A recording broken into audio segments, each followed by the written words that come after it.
Frank Bonsal III, we know his name from our community for a long period of time, but I want to bring up Frank Bonsal III from New Markets Ventures, and talk a little bit about EdTech, which has been a passion of his for a long time. So, Frank.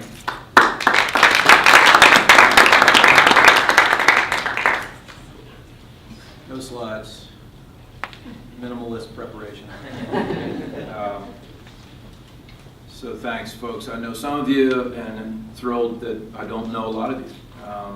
The community here in Baltimore is kind of ever-changing, which is wonderful. 10 years ago, I decided, I grew up here and kind of in the north and the south, and I decided, wife and kids, to move back. And there was sort of a trend line that was starting to evolve around entrepreneurship. Here we are today. We went through 2008, 2009. We're better off for it, probably. We haven't had to deal with a Katrina like New Orleans has dealt with, but we've had a whacking financially, and here we are. So the entrepreneurs in the community are problem solvers, and education is one of those large lumbering industries that needs lots of problem solving. It's a bit of a busted model, whether you're in K-12 delivery or post-secondary, or you're a lifelong learner, or you're in preschool. It really doesn't work well. It's too expensive. We can't track efficacy. There are a whole lot of reasons why we gotta be better at it. So, my story is one of going roughly from the classroom to the boardroom. And it was not a straight line, I can tell you. But I've had the great fortune of getting to a place where I can help entrepreneurs scale solutions that work. They don't all work, but the majority of them have worked.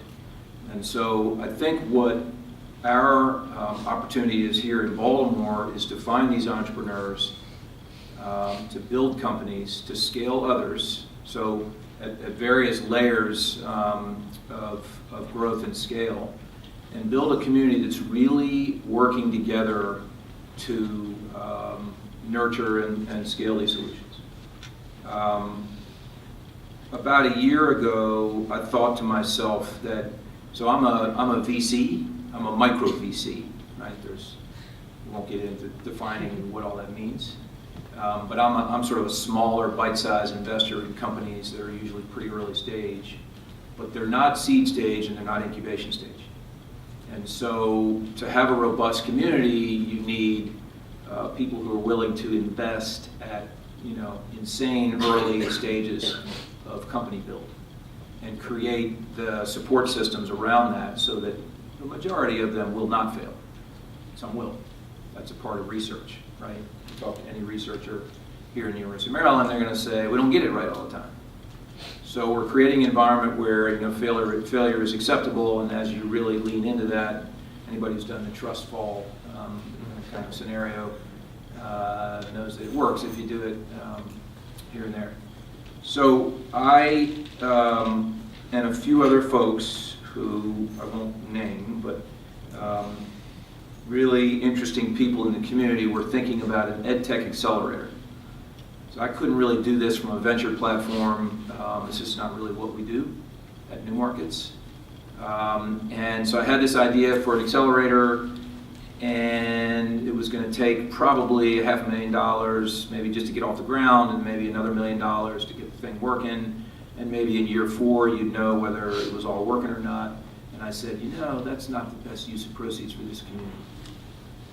So we've got at least eight incubators, places where we incubate companies in Greater Baltimore.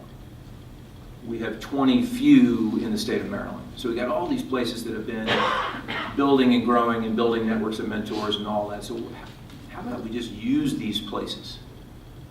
Okay, makes sense. Certainly more cost effective.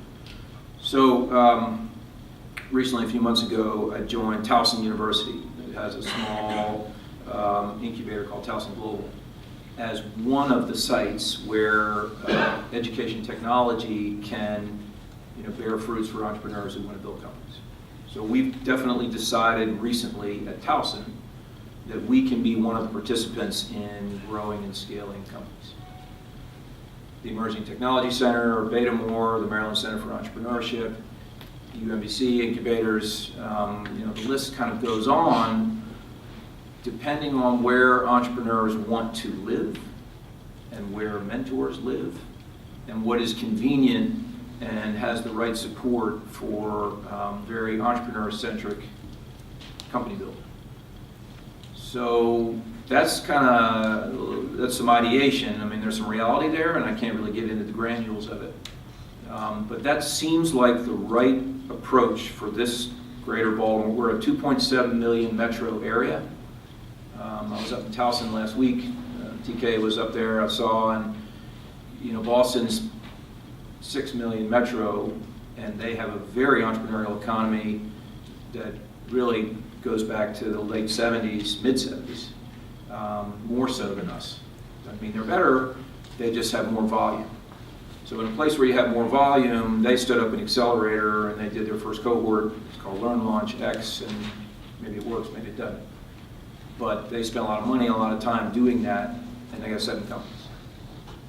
I actually think we can produce 30 companies in less than 3 years with maybe greater impact and greater quality. So, we'll see. The proof is in the pudding. But we have a lot of knowledge here. We have a lot of investors, some in the room. We have a lot of mentors who have built companies in the region. I certainly have seen thousands of companies and people that I know that would be willing to lean into, whether virtually or place-based, and help shape entrepreneurs who are trying to do it. Jess Gardner is here. You're going to hear from her in a little bit about the craziness of building a company in ed tech. It's a wonderful thing. It's a roller coaster ride. And so having a support system is critical to an entrepreneur. That's really all that there is, except to say that there will be a fund that is also layered on top of these incubators and company build processes. And entrepreneurs are best served probably in bootstrap situations with very sincere milestones. And then, you can sort of let the VCs and some others take over. So that's really all I have. If anyone had any, quick question, certainly we'd be willing to take it. And if not, move on. Thank you.